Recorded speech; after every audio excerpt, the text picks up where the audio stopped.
Welcome to the So Much More podcast, where we talk with people in the custom window treatment, soft home furnishings industry, and so much more. I'm your host, Ciel DeGuglielmo. My guest today is Susan G. of Susan G Interiors. I love her tagline, helping you love where you live. Susan lives in the Lake Oswego area of Oregon, and she started her original business making bridal gowns. And we'll talk about that today, how she shifted into making home products as opposed to working for brides. And it's always amusing to me to hear the stories that happen in our sewing businesses when we worked with brides and then we switched to windows and slip covers and things like that. I hope you enjoy hearing from Susan today.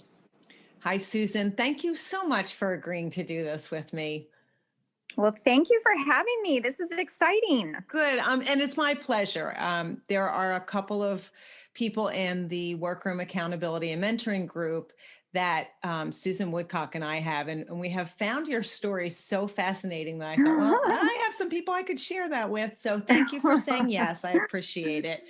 Let's start by having you tell us a little bit about yourself, a little bit about your life, and a little bit about your business. Okay. Well, I am a mom of 2 adult children, 2 girls. They still live with me, and it's really fun every day. I live in Lake Oswego, which is a suburb outside of Portland, about 10 minutes from Portland. Mm-hmm. I have had my workroom twice, really. I had it for a good number of years when my girls were small, and that was a complete blessing. And then I started it up again recently. And in between, I've always been in the interior industry. I was a sales rep for some hard window treatment manufacturers, and I was a drapery product manager for another company. So it's really just been, I've landed in this industry for the last 27 years. Okay. And as I don't know you really well, but we've been getting to know each other over the last year, and I didn't know some of those things about you. So I knew you were in the industry, but I didn't know all those details. So I think that's fascinating. So tell us what kind of business you have. Right now, I have a workroom out of my house. I primarily make Roman shades, draperies, and pillows. Okay. That just seems to be what designers are wanting these days. Okay. Yeah. So do you do any retail work, or are you to the trade? I do have some retail. I have my own private clients. I actually went back to school in 2010 and got my kitchen and bath design degree. Wow. So I have had my own private clients. And I would say before the pandemic, I had a balance of about 50-50. I had my own design clients, and I still had my workroom clients. And since the pandemic, my work has been 100% workroom. Okay. By choice, I decided that I did not want to go into all the showrooms and have some unneeded exposure. And amazingly, wonderfully, my workroom has supported me very well this last year. I've had more work than I can handle. So it's great. I love that I've been able to have this workroom business for so many years. Yeah. That's great. And I know it's been interesting to me. I wanted to really try to keep some sense of normalcy in the podcast by not always talking about the pandemic, but let's face it, we're going on a year now, and it has affected our lives. So I'm always fascinated to hear whether it has had a positive or negative or both effect on our businesses. So I'm so happy to hear that it's been positive for you. How did you learn to sew, Susan? Was it something, do you remember learning how to sew? Well, no, because I grew up in a family of seamstresses. My grandmother, my great-grandmother, my aunts. It was kind of just a thing. We all did. So I grew up with all the females in my family making just about everything. Okay. I really don't remember learning how to sew. I started sewing competitively in 4-H when I was in third grade. My mother and my aunts all did 4-H when they were growing up. Mhm. And so that was also kind of just a natural thing that happened in our family. So I sewed competitively all the way through high school. I won a couple of national awards. All of that sewing was home ec, but primarily clothing. And so then I went and straight out of high school, I went into apparel design private school. So Okay. I got my apparel design degree straight out of school. And then I went to University of Oregon and got my textiles degree. Okay. So I've been sewing all my life. When I was at U of O, I actually started making wedding gowns from scratch. So I had my apparel design degree. I knew how to create these beautiful garments. And being in a college town, oh my goodness. Once word got out, I had so much business making wedding gowns. Wow. I was swamped. And meanwhile, I had my 2 babies. Mm-hmm. So I was in college making wedding gowns and having babies. Oh my goodness. So yeah, good memories. Tell me something that you loved about making the wedding gowns. Oh gosh, I love the puzzle of fitting. Okay. So, and just making beautiful things in general. I loved the beading, the lace, the overlays. I absolutely loved being able to create the gowns that the brides had envisioned. Okay. It was so much fun. It was nerve-wracking, Yes. especially when my girls started to walk around and had sticky fingers. That was very nerve-wracking. But it was fantastic. I absolutely love the puzzle of putting things together. I'm very good at seeing something 2D and figuring out how to make it in 3D. Oh, that's a great skill. So, I don't know. I'm not good at a lot of other things in life, but that is one thing that I'm very good at. Well, in our industry, that's a pretty handy thing to be good at. I love that. Yeah. Yeah. So why did you stop doing the bridal gowns? Well, so when we were done with school, my husband and I, we moved from Eugene, where University of Oregon is, back up to Portland. And I actually worked at Nike for a while. Mm-hmm. And that was great. It was, as jobs go, that was a fine job to have, but I really missed my babies. So I decided that I really just needed to figure out some home business that I could be available for my girls. So I quit Nike, which was actually a very bold thing to do. And I tried to start making wedding gowns again. But there was a real difference. In Portland, it was just very hard to get my name out. Okay. The business didn't boom like it did in the college town where, college age people, that's kind of something that happens when you're in college. You fall in love and get married. So for some reason, it just wasn't taking off like I needed it to. Mm-hmm. And a friend of mine said, well, why don't you go down to this interior design shop that's down the street from you, talk to the designer, and see if she has anything that you can make. And I thought, well, okay. And at that time, I really had no idea that this was a thing. I had no idea. The design school that I'd gone to for apparel design, they did have an interior design program, and I had seen the models that the students built, and I was so intimidated. I thought, oh my gosh, that looks so difficult.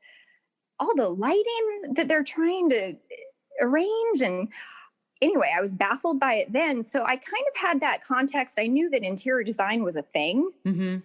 but I had no idea that I would go into that realm and actually have a great business Okay. because of it. So I went into this design shop and the designer happened to be there. And so I just struck up a conversation with her. I told her what my background was. And she said, well, I have a job for you. And she gave me my first job right then and there. It was Wow. it was a few pillows and a table round. So that was back in the day when table round Yes. covers were in. That was 1997. Okay. So, and then word got out, and I had a good number of designers that I was sewing for within a very short amount of time. Okay. So that was the start of a 13-year run of having a workroom out of my house and raising my girls. And it was a complete blessing. Yeah. So it's funny because sometimes when I've spoken with people who did bridal work and moved into this industry, a lot of times it was because of the stress of dealing with brides. And for you, it was really just because the market wasn't there where you were in the time that you were. That's so interesting to me. Yeah. Well, and you know what the funny thing was? So back then, also slip covers were the big thing. Okay. Slip covers were huge. So there was another interior design shop down the road from that first one, and they hired me to make all of their slip covers. And the first slip cover that I made, I was just so happy that the slip cover wasn't, that the sofa wasn't gaining weight or losing weight at the last minute. That's what I always hear about with brides. Exactly. It's true. It's so true. Oh, I have this visual in my head of a sofa suddenly having an additional 10 pounds on it, like being Lumping embarrassed, up. like, oh, this isn't going to fit anymore, is it? Gotta adjust this zipper. I love it. That is so funny, Susan. So did that feel like a relief to you? Like, okay, good. That's one less challenge I have to overcome. It was so great. It was That's so a great. riot. I was very excited about that. That's so funny. Fitting a sofa for a slipcover was a breeze compared to making a wedding gown. Yeah. So I was thrilled. I love it. I love it. So how were you set up in the beginning? Did you have a room in your home? Were you using your garage? How did you manage the space for the business? Well, back then we had a small 2-bedroom apartment, and I just took over the dining room table. Okay. It wasn't that large of a table. I think it was probably 36 by 72. It was not that large. And I also didn't make a lot of draperies back then. Okay. So for me, that wasn't a big issue. Mostly what I made back then were slipcovers, pillows, Roman shades, and valances. The cornices, that was a challenge, trying to make large cornices in the small apartment. But I made it work. I shifted things around as needed. It really wasn't a big deal at all. Okay. And how did you learn how to do these things? Well, thank goodness I had sewing experience in other areas, because I don't even actually remember how I figured out that you shouldn't make a pillow as a square. I don't even remember figuring out that dog ear pillows weren't a good thing, or how to taper the corners, but somehow I figured it out. And then the other things, I think I just figured it out. Mm-hmm. I probably maybe went and got some patterns at the fabric store, because those existed back then for pillows and things. But I think I probably just figured it out. Okay.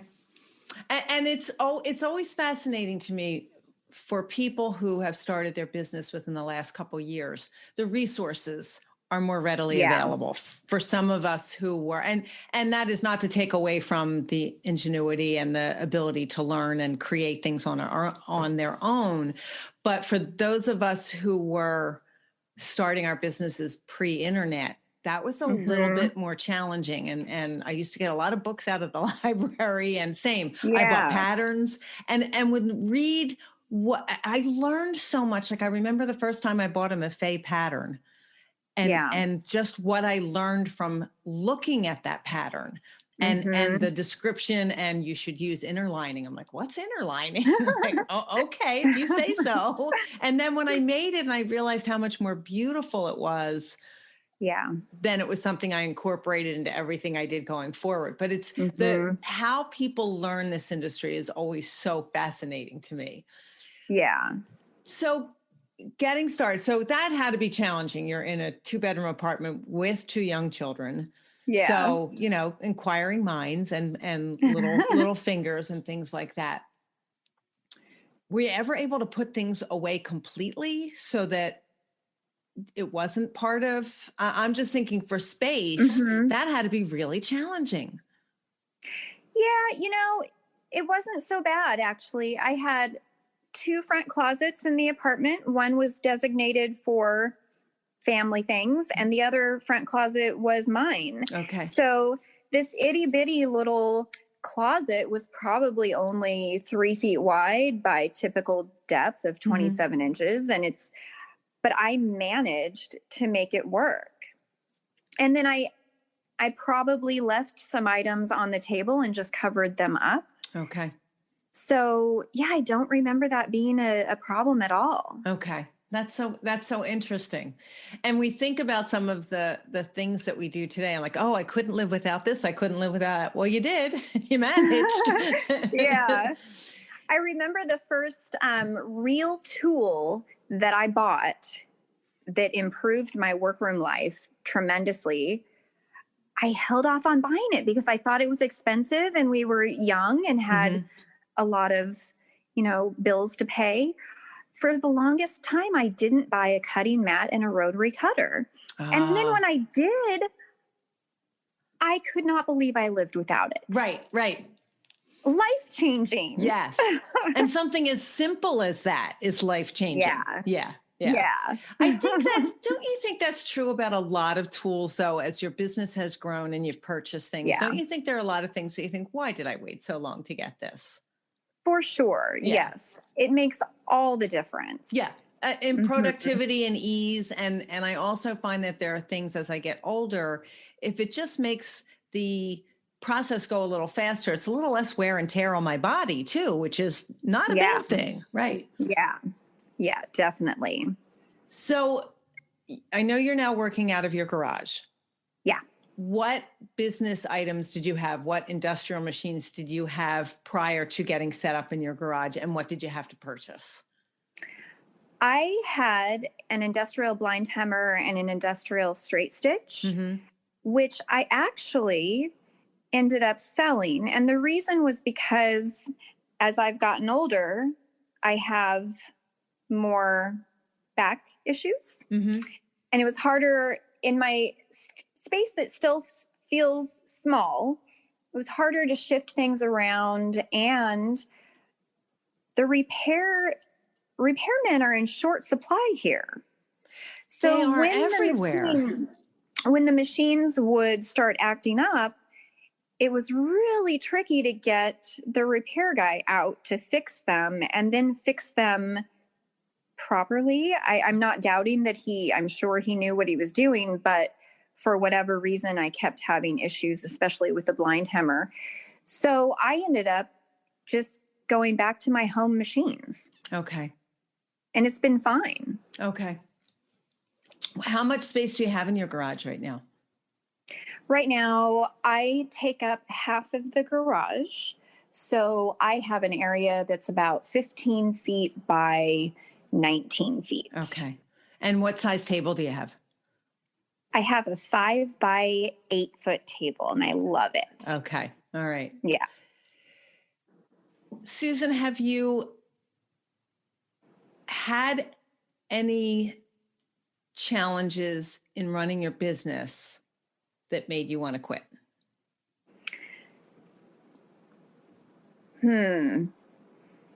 There's a lot of challenges. There's challenges every day. Every fabric is different. Every project is different. That's what makes it exciting as well.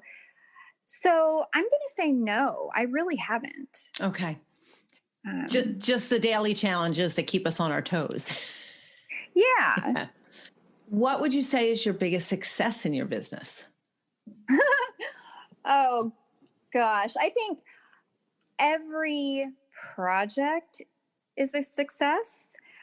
I can't really think of just one in general other than being an entrepreneur, being in business. I think that is a success in itself. I agree with you. But every project that is made and helps someone enjoy their home environment, every one of those is a success to me. I really like that definition. And as I'm listening to you talk about it, I'm thinking that as many times as I've asked that question, it feels to me like the people who are the happiest and the most content are the ones who don't have one thing as a success. It's an ongoing thing. Like, if I did this in a day, then that's successful. Or if I accomplished this, like you're saying, a happy client, if you've done something that makes them happy, that's a success. And it sort of makes me wonder, is ongoing success a part of happiness? It's wonderful to have a success where you can say, oh, look, I won this award, or, oh, look, I made this gigantic cornice that no one has ever made like this before. Those are all fabulous. But I'm thinking, listening to you, how special it is to have an ongoing feeling of success. Like every day, if you complete a great project, like, woohoo, I'm successful. I like that. I really do. Thank you.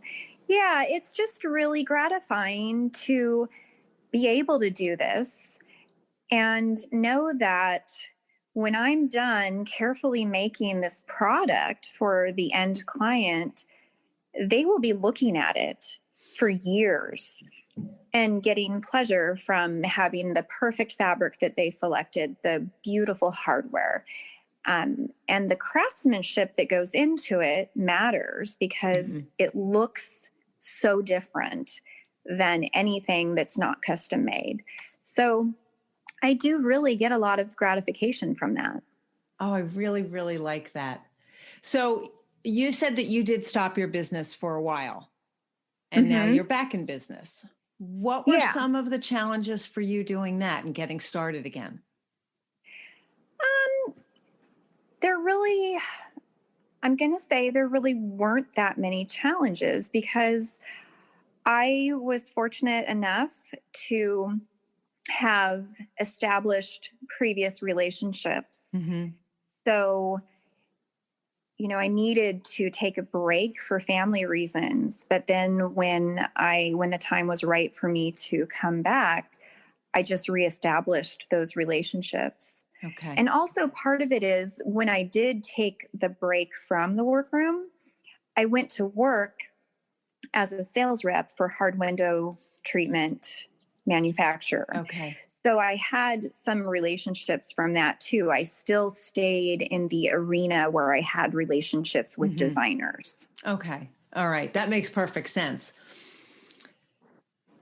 When you have a mistake or something that goes wrong in your workroom, how do you handle it? Mistakes happen all the time.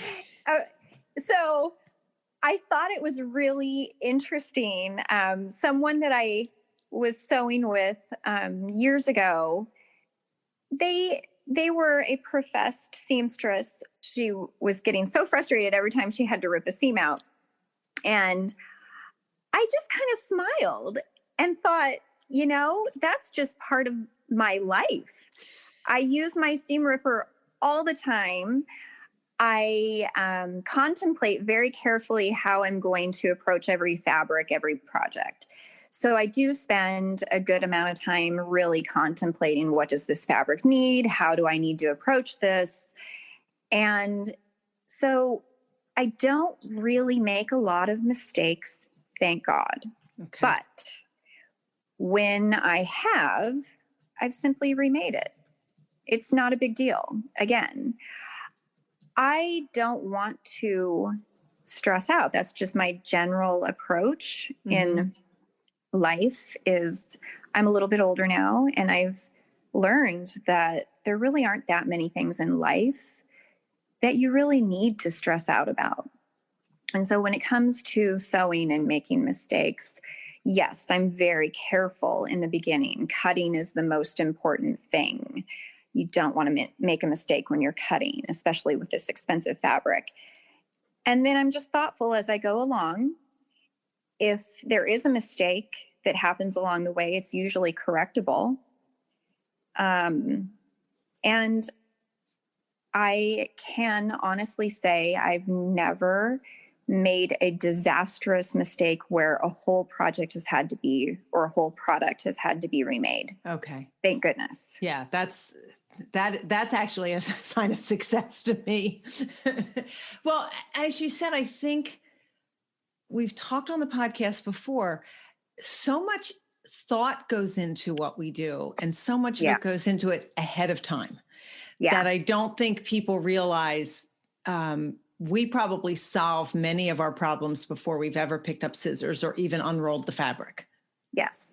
Because we like to think things through. Not all of us, but we think things through and okay, if I do this, then this. So it would be interesting to know how many of us avoided disastrous mistakes because we took that time up front. I mean, I'm sure. Planning, obviously. You don't just start a project. You don't just go buy some wood and build a house without a floor plan. All of that is just common sense. But I think sometimes what we do comes across as simple when you mentioned it earlier, each fabric is different. And this is so funny. I'm thinking about starting a little section on the library of fabrics I would never work with again or I would never use for this project again.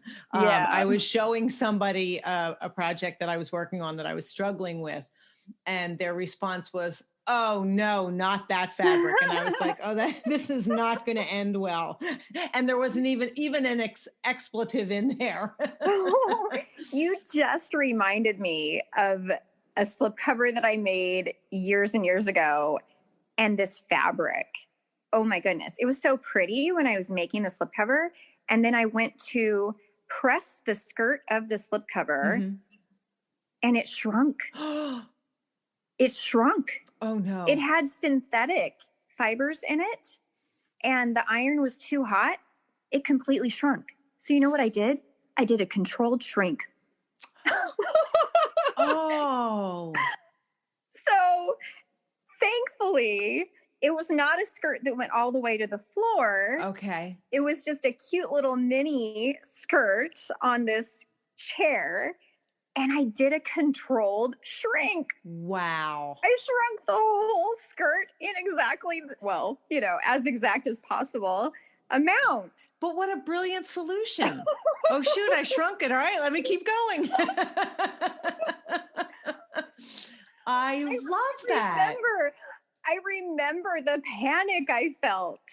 I could not believe I just shrunk that fabric. But it was because it had some sort of synthetic in it, like maybe a rayon or something. And anyway, you reminded me. I love that. I love that.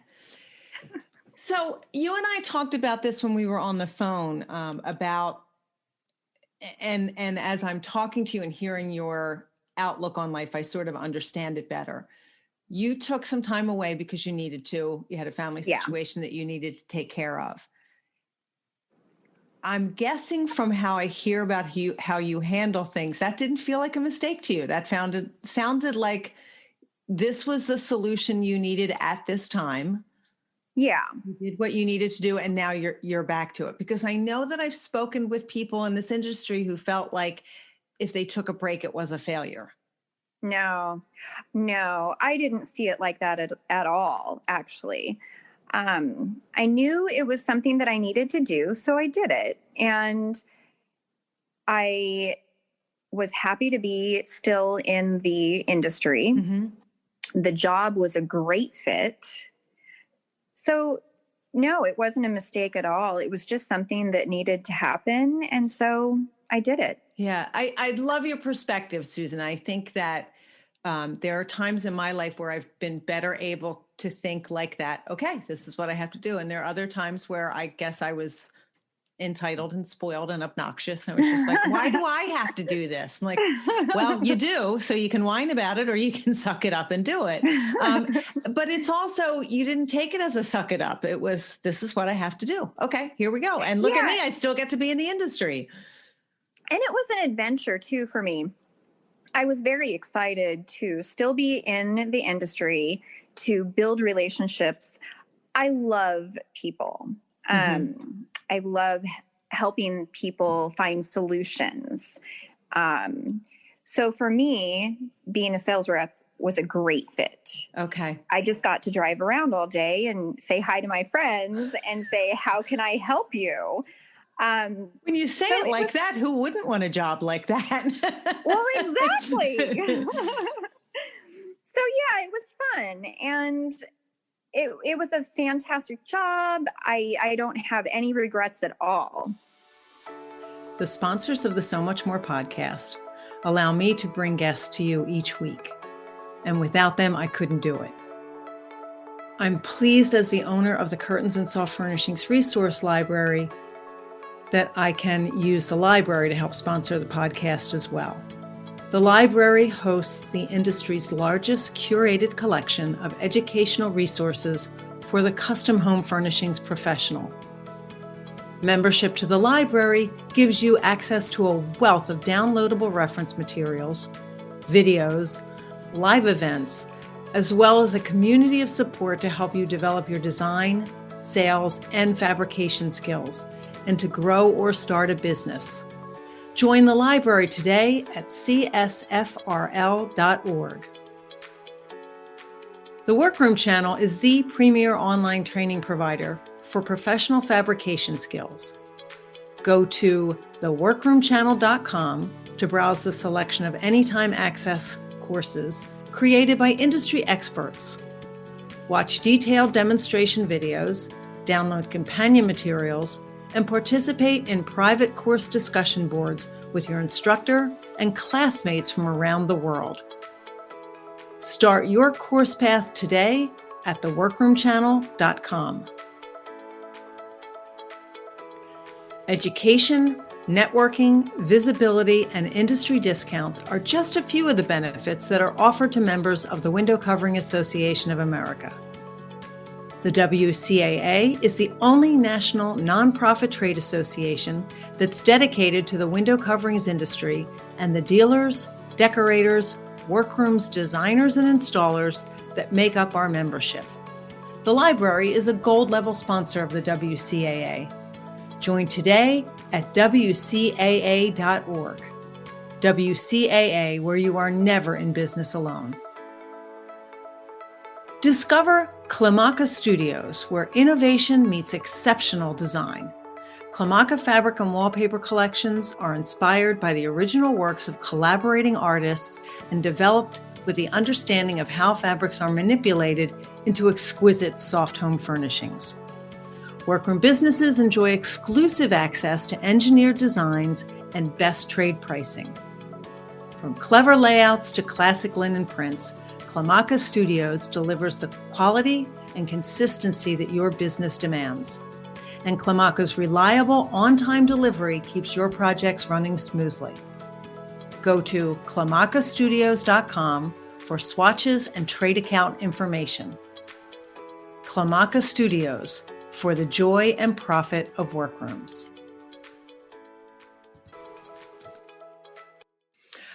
I have a question for you. So I've had a conversation recently with someone, and I've had it multiple times on the podcast, about when we work for ourselves, we are our own boss. And sometimes that's a good thing and sometimes it's not. But a lot of us have also alluded to the fact that we wouldn't necessarily make good employees. some of us for different reasons, slightly more rebellious, less rule following and things like that. So in recent years, you've done both, where you've had a boss, you are the boss of yourself. Mm-hmm. Yeah. Which do you think you're better at and which do you prefer? Oh, I think it depends. I think it depends on the situation. It depends on the timing. It depends on so many different factors. I am pretty good at rolling with the punches. So I'm pretty adaptable. That's my nature. I think things change from year to year, day to day. And it really depends on who you're spending your time with. Okay. Honestly, I think any job working for someone else could be a great job. And sure, I have an entrepreneurial spirit. I'm very driven, self-motivated, and that's why I've been able to have my own business for so many years. But it depends on who I work for. If they recognize that in me and allow me to be me, that's a good experience. So I think there's a lot of variables. Mm-hmm. I don't know if I really answered your question, but it didn't answer my question directly, but it still tells me a lot about what I wanted to know. And I feel like sometimes it is hard to be self-motivated and self-directed. Yeah. But I think people who are salespeople, especially outside sales, really need to have a lot of the same skill sets that entrepreneurs have, because there isn't someone overseeing your every move. Maybe there are numbers that you have to produce, or goals that you have to prove that you've reached, where for us personally, it might be a dollar goal, but no one's going to stand over you and say you lose your job if you don't meet those goals.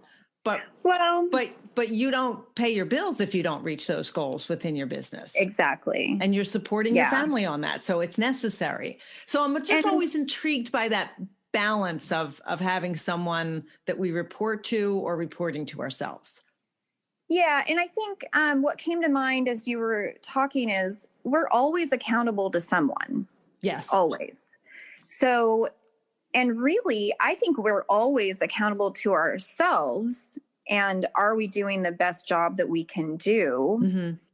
So no matter if you're working for someone else or working in your own business, you're still responsible for doing the best that you can do.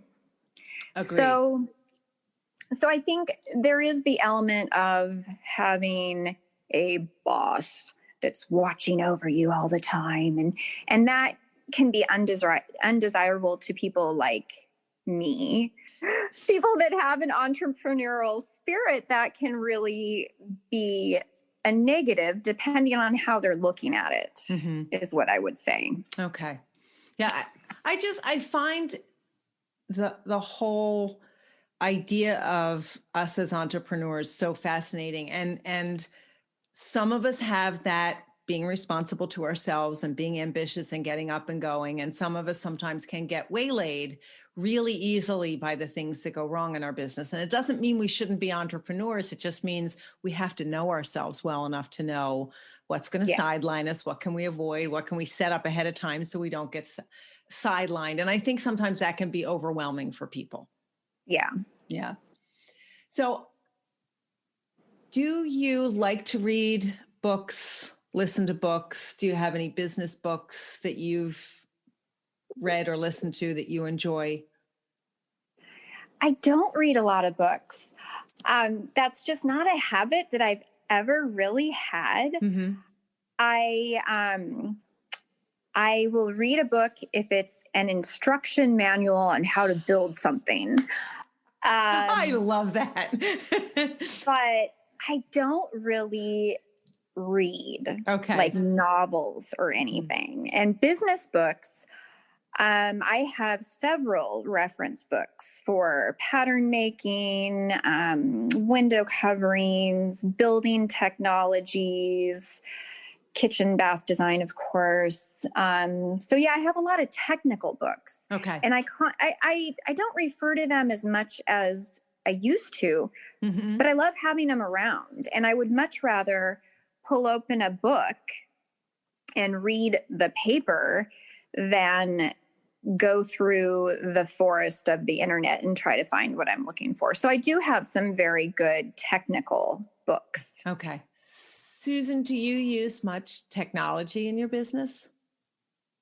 I don't. I am so behind the times. Oh my goodness. Okay, I don't think you're behind the times. I don't ask that question because I think people should use technology. I'm just fascinated by who does, who doesn't, and what they use. But I don't think you should do anything. Well, the first thing that comes to mind is social media. Mm-hmm. I don't promote myself on any social media at all. My business is all word of mouth, has been forever. I don't advertise. So that's what comes to mind. I do have accounting software, but honestly, I haven't taken the time to learn everything that it can do. So I only use it for the basics. That is a personal goal of mine, is to get more familiar with that system so that my paperwork is easier, because my paperwork is my least favorite thing of this whole entire business. So that is a goal, actually. Okay. Do you ever get to sew for pleasure? Do you ever do anything just for you? Every once in a while. It's funny because I can have all the patience in the world making products for people's homes, but when it comes to making myself a dress or a shirt, or I get so impatient making things for myself now. So every once in a while I do. Okay. But that's so interesting to me. And I have no idea why. I just get really impatient when I'm trying to make something for myself. Because I've mentioned that I recognize about myself, I don't necessarily love the process. I like the finished product. So I'm feeling kind of the same way you do. I don't really spend that much time making anything for myself because I want to be done with it. I want to have it finished. And so hearing you talk about how methodical and how carefully you plan projects for other people, but when it's for you, you want to get through it. Yeah. You know, I have a Roman shade in my workroom that still doesn't have a valance on it. And I've had it up in the window for 6 years. You know, I think that just kind of happens. Yeah. What is that old, it's the shoemaker's children have no shoes. Yeah. That's me. Yep. What 3 business items could you not live without? Oh boy. Definitely my work table. I know I lived without it in the past, but now there's no way. I love my huge work table that I can pin into and lay out large items. Could not live without that. And then the cutting mat and rotary cutter and my grid rulers. And I think that's it. Just the simple stuff. All right. What's your favorite thing to make when you're making things for other people? I really like making Roman shades. I always have. Any style. I just really enjoy making those. Okay. What do you do extremely well? I think the puzzle piece. I don't make a lot of valances, haven't for a few years, and I think it's just because they haven't been in demand. But I am very good at figuring out how to make the swoops and the bells, that kind of thing. And that kind of goes back to my apparel and bridal sewing. Okay. Yeah. All right. That makes sense. What do you not do so well? Paperwork. Can I say that? That doesn't Yes. really apply to sewing, but oh, that paperwork. I put it off and put it off. Thank goodness I at least keep my receipts. And now these days, most things are in email anyway. But holy smokes, I do not like the paperwork and I am not good at it. Okay. I stress out when tax time comes around. Okay. What about you would surprise people? I don't know. I think maybe that in my spare time, my favorite thing to do is to geek out on passive home building systems and solar energy. Oh, wow. And water purification. And I kind of geek out on that stuff. Is it learning about it for potential future use for yourself, or it just fascinates you, or? All of the above. I would absolutely love to build my own house someday. Okay. Design and build it. My younger daughter has her architecture degree and she's currently working for a builder. And since I went to school for kitchen and bath design, I have some of the house systems knowledge. I'm very intrigued by it. And I think that people can live in smaller spaces than they think. I think that with the rising cost of energy, I think it's going to be important in the future to have some affordable options for energy and water. And see, now I'm completely geeking out on you. You are. I'm letting you into my geeky world. But I'm fascinated. And I would love to build my own house because I would love to design it. But when and if I ever get to do that, I really do want to integrate some of these systems that will help the house not be so dependent on energy resources. Okay. Oh, that's fascinating. I love hearing that. And I love how you lit up while we were talking about it. It's exciting. Yes. Susan, we've mentioned resiliency, but in what ways in particular do you think you're resilient? Well, if something gets me down or is frustrating, if there's a challenge that I can't seem to figure out, I take a break. Okay. I just take a break to refresh. And it's probably still on my mind and I'm probably still trying to work it out. But I allow myself to take a little break and then I get back to it. I don't allow anything to get me completely down, if that makes sense. It does. And it sounds like it's a mindset as much as anything else. Like, I'm just not going to let this happen. Yeah. And, everyone gets challenged from time to time. Life just doesn't work in a smooth way 100% of the time. So that's just what I do to handle it. Okay. What traits do you think are important for an entrepreneur to have? Well, resiliency, like we just talked about, and just confidence in themselves is big. Things aren't going to go smooth all the time, but you can do it. You can work through it. So gumption. Okay. I think anything is possible if someone is determined. Where there's a will, there's a way. I really believe that. Okay. You mentioned you don't do a lot of social media. Before I ask the final question, are you on any social media platforms that people could find you?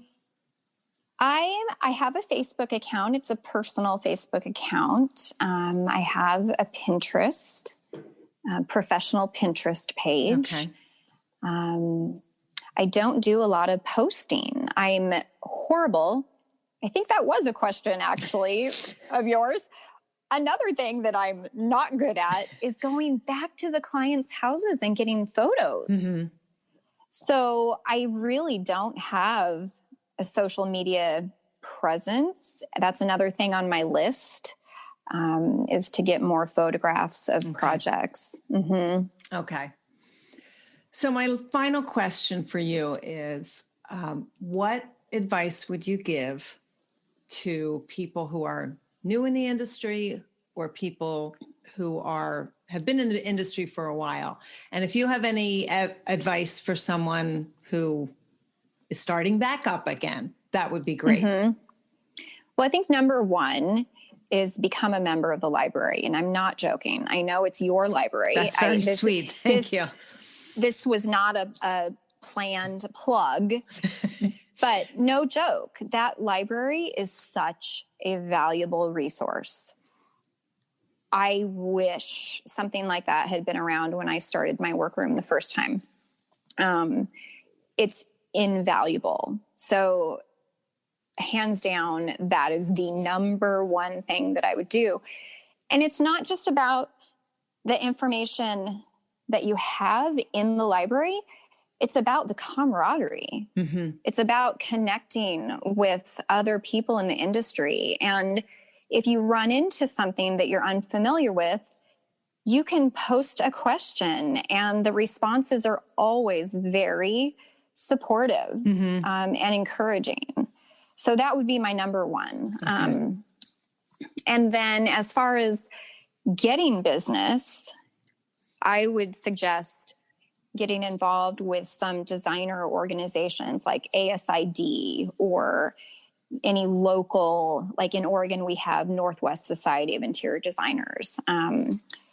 People can pursue getting business by working directly with designers, which will be a great bread and butter continual flow. Mm-hmm.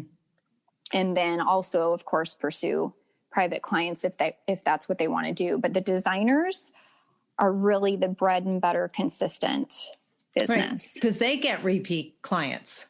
Yeah. So that's always been why I've enjoyed that. Yeah. All right. That's great. Susan, I really can't thank you enough. I've really enjoyed getting to know you just a little bit better. And I appreciate you spending the time with me. Thanks so much. Well, thank you. It's always such a pleasure for me to talk with someone that I know a little bit, because I always find out so much more about them. And I love the different things that Susan is interested in.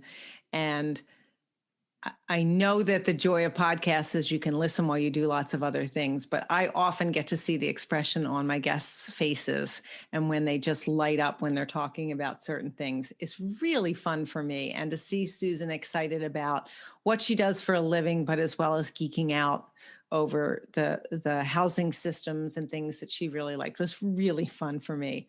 I really hope that you enjoyed this podcast, and I hope that you enjoyed hearing from Susan. It's inspiring to me how differently we all run our businesses and how sometimes it's okay to step away from it and then come back to it. And I love how Susan shared that too. Thank you so much for listening. I hope you have a great day.